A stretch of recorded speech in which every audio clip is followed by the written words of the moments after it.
Dear students, RCI एजुहब Bansur की online कक्षाओं में 8th क्लास के विद्यार्थियों का हार्दिक स्वागत है। अपना जो टॉपिक चल रहा था बेटा, वो टॉपिक है चैप्टर नंबर 10 से अदर इम्पोर्टेंट क्वेश्चन। उन्हीं क्वेश्चनों को आगे बढ़ाते हुए आज अपन नेक्स्ट क्वेश्चन पढ़ेंगे। नेक्स्ट क्वेश्चन है, हमारे शरीर में पाई जाने वाली विभिन्न अंतःस्रावी ग्रंथियों की स्थिति का चित्र बनाइए। इन ग्रंथियों द्वारा स्रावित हार्मोन्स के कार्य लिखिए। तो इनके अपने को डायग्राम बनाना है। अंतःस्रावी ग्रंथियां मनुष्य के शरीर के अंदर जो बॉडी है उसमें कहाँ कहाँ पाई जाती है। तो देखिए, सबसे पहले जो डायग्राम लिखा गया है कि मनुष्य के शरीर में अंतःस्रावी ग्रंथियां उपस्थित की स्थिति, और एनसीईआरटी बुक पेज नंबर 119 ये लिखा गया। इसका डायग्राम अभी नीचे बना रखा है, नीचे भेज दे रखा है। उससे पहले थोड़ा इसका अध्ययन कर लेते हैं। नंबर फर्स्ट आती है पीयूष ग्रंथि। यह हमारे मस्तिष्क के निचले भाग में स्थित होती है, जिसका आकार मटर के दाने के आकार का होता है। इससे निकलने वाले हार्मोन प्यूटिराइन है, जो सभी अंतःस्रावी ग्रंथियों की क्रियाविधि पर नियंत्रण रखता है। सभी जो भी क्रियाविधि हैं, सभी अंतःस्रावी ग्रंथियों उन सभी पे क्या रखता है? नियंत्रण रखता है। उसके बाद में नंबर 2 आता है थायराइड ग्रंथि।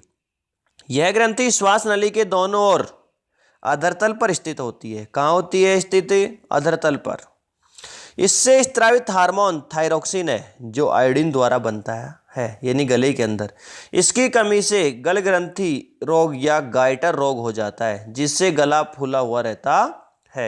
जिससे जो गला है वो क्या रहता है? फूला हुआ रहता है, यानी कंठ जो होता है उसके ऊपर क्या होता है? सोजन आ जाता है और वो फूला हुआ उभरा हुआ बाहर दिखाई देता है। उसके बाद में नेक्स्ट आता है नंबर 3 एड्रिनल ग्रंथि। कौन सी ग्रंथि आती है? एड्रिनल ग्रंथि। अब एड्रिनल ग्रंथि है उसको देखिए। एड्रिनल ग्रंथि के अंदर वो कह रहा है कि एड्रिनल जो ग्रंथि है वो कौन सी है? वक्रक के ऊपरी भाग पर पाई जाती है। कहाँ पाई जाती है? वक्रक के ऊपरी भाग पर पाई जाती है, स्थित है। इससे स्रावित हार्मोन एड्रेनलिन हार्मोन है। यह रुधिर में नमक की मात्रा को संतुलित करता है। साथ ही यह क्रोध, चिंता और उत्तेजना की अवस्था में तनाव के संयोजन का कार्य करता है। यदि अपने को बेटा क्रोध आता है, कोई चिंता कर रहे हैं, या फिर शरीर में कोई उत्तेजना उत्पन्न होती है, उस अवस्था को एड्रेनलिन हार्मोन ही संयोजन का कार्य करता है। उसके बाद में नंबर 4 आती है अग्नाशय ग्रंथि। यह आमाशय के नीचे स्थित होती है। इससे स्रावित हार्मोन इंसुलिन है। यह रुधिर में ग्लूकोज की मात्रा को नियंत्रित करता है, और इसकी कमी से मूत्र के साथ ग्लूकोज बाहर आता है, जिसे हम मधुमेह रोग कहते हैं। जिसे कौन सा रोग कहते हैं?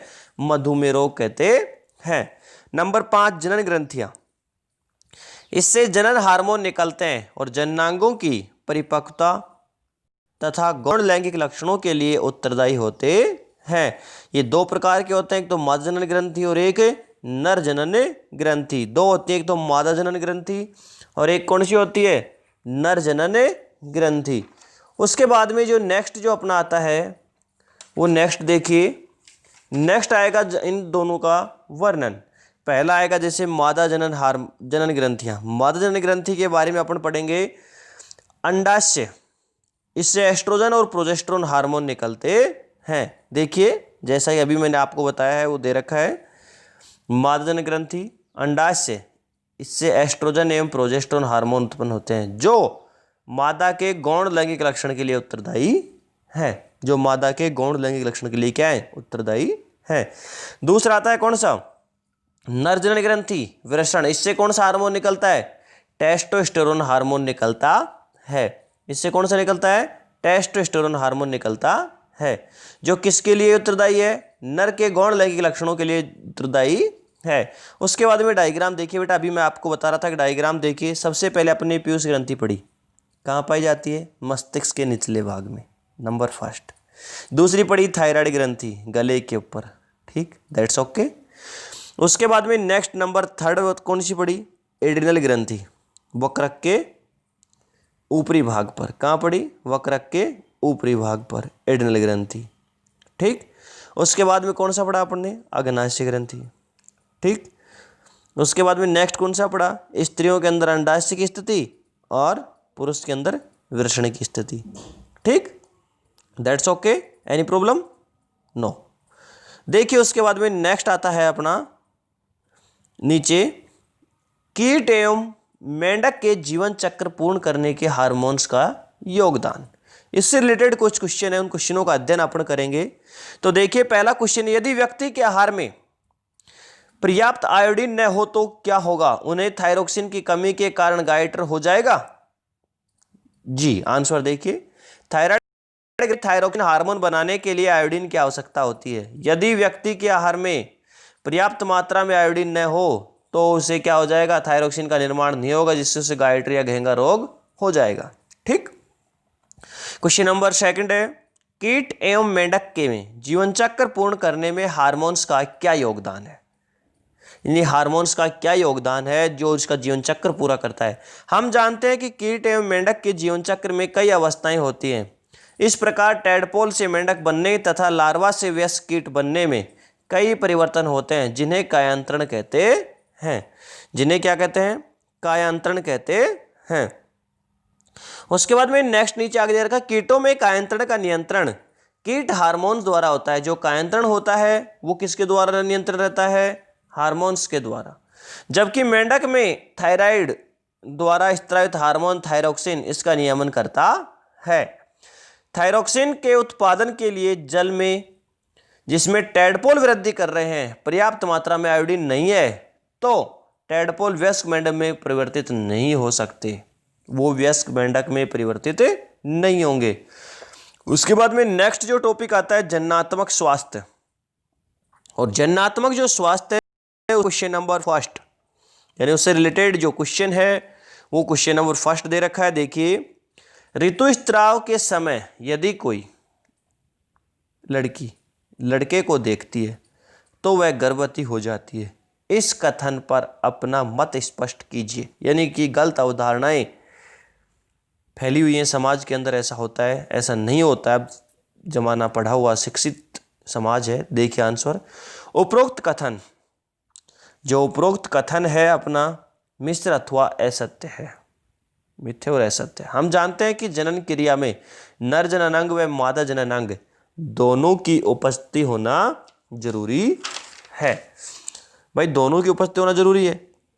दोनों के जब संयोग होगा तो नर में शुक्राणु और मादा में अंडाणु के संपर्क में आकर संलयित होते हैं, जिससे हम निषेचन कहते हैं। इसी इसके अभाव में कोई भी लड़की गर्भवती नहीं हो सकती। आता है उपरोक्त कथन क्या है?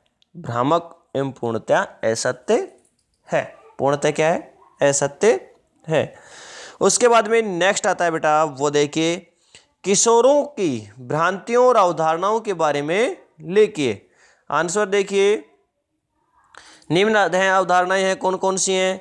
नंबर फर्स्ट आता है कौन सा?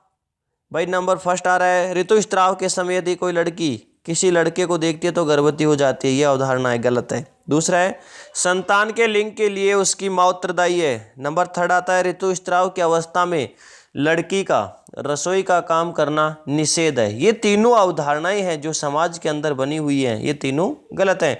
उसके बाद में नेक्स्ट क्वेश्चन आता है, किशोरों को नशीले पदार्थ को न, जो नशीले पदार्थ हैं उनको न कहना चाहिए। क्यों? नशीले पदार्थों को न कहना चाहिए, यानी कि उसका सेवन नहीं करना चाहिए। क्यों नहीं करना चाहिए? देखिए, किशोर अवस्था में मन और शरीर अत्यधिक क्रियाशील होते हैं, इसलिए असुरक्षित और बेचैन नहीं होना चाहिए। और किसी भी व्यक्ति द्वारा यदि ये सुझाने पर किया जाए कि भाई आपको नशीली दवा या ड्रग्स का सेवन करने से आराम मिल सकता है, तो कभी नहीं अपनाएं। जब एक बार नशा करने की लत लग जाती है तो बार बार नशा करने को मन करता है, और नशे शरीर को नुकसान पहुंचाते हैं और ये स्वास्थ्य और खुशियों को ख़त्म कर देते हैं। भाई जब पैसा खत्म होगा तो स्वास्थ्य भी स्वाभाविक है नशे से खराब होगा, और खुशियां जो हैं वो भी अपने धीरे धीरे खत्म हो जाएंगी। तो आज की कक्षा के अंदर अपन अध्ययन किया किशोर अवस्था के नशीले पदार्थों का सेवन नहीं करना चाहिए, क्यों। अब नेक्स्ट जो आगे बच गए क्वेश्चन उनका अध्ययन करेंगे अगली क्लास के अंदर। आज के लिए इतना ही।